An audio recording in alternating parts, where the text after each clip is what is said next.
بسم اللہ الرحمن الرحیم۔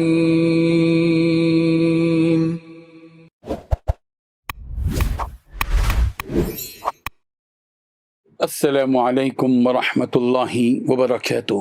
الحمد للہ حمدا کثیرا طیبا مبارکا فیہ، والصلاة والسلام علی سید المرسلین محمد وآلہ وصحبہ اجمعین، اما بعد۔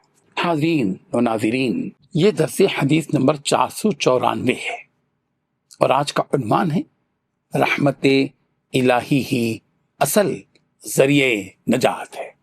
روایت سماعت کیجیے، ترجمے کے بعد تشریح کی جائے گی۔ بسم اللہ الرحمن الرحیم۔ عن ابی سلمۃ بن عبد الرحمن عن عائشة عن النبی صلی اللہ علیہ وسلم قال سددوا وقاربوا وابشروا فإنه لا يدخل أحدا الجنة عمله، قالوا ولا أنت يا رسول الله؟ قال ولا أنا إلا أن يتغمدني الله بمغفرة ورحمة، رواہ البخاری۔ ترجمہ یوں ہے، ام المؤمنین سیدنا عائشہ رضی اللہ عنہا سے روایت ہے کہ رسول اللہ صلی اللہ علیہ وسلم نے ارشاد فرمایا کہ درست راستہ اختیار کرو، میانہ روی اپناؤ اور خوشخبری حاصل کرو، کیونکہ تم میں سے کوئی بھی اپنے عمل کے ذریعے جنت میں داخل نہیں ہوگا۔ صحابہ نے عرض کیا یا رسول اللہ کیا آپ بھی نہیں؟ فرمایا میں بھی نہیں، مگر یہ کہ اللہ تعالیٰ اپنی مغفرت اور رحمت سے مجھے ڈھانپ لے۔ اللہ اکبر کبیرہ، صلی اللہ علیہ وسلم۔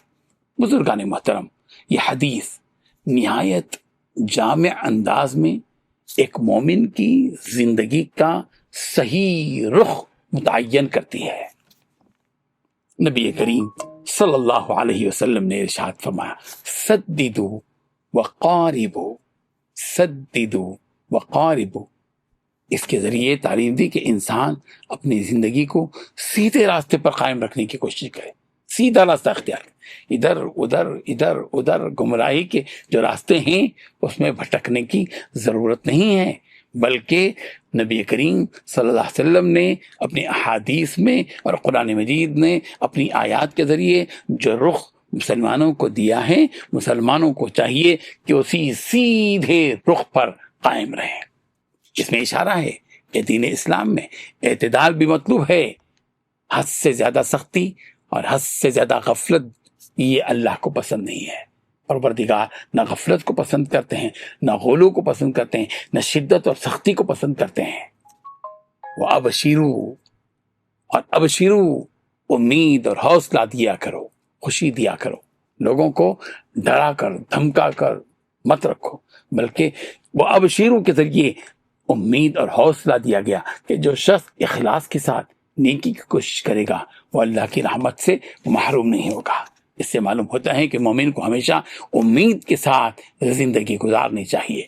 پھر یہ عظیم حقیقت بیان فرمائی کہ کوئی بھی شخص اپنے عمل کی بنیاد پر جنت میں داخل نہیں ہو سکتا۔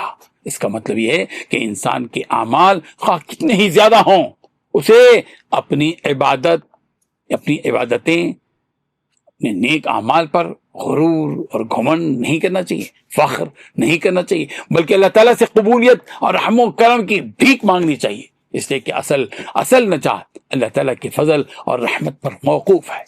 صحابہ کرام رضی اللہ عنہم کا سوال اور نبی کریم صلی اللہ علیہ وسلم کا جواب اس حقیقت کو مزید واضح کرتا ہے کہ اللہ کے رسول صلی اللہ علیہ وسلم بھی اپنی نجات کو اللہ تعالیٰ کی رحمت ہی سے وابستہ قرار دے رہے ہیں۔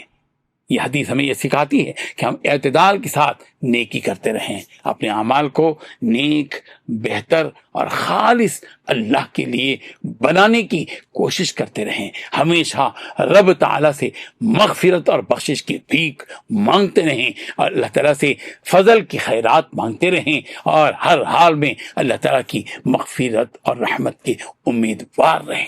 اللہ تعالیٰ ہم سب کو عمل کی توفیق عطا فرمائے، آمین۔ وآخر دعوانا ان الحمد للہ رب العالمین۔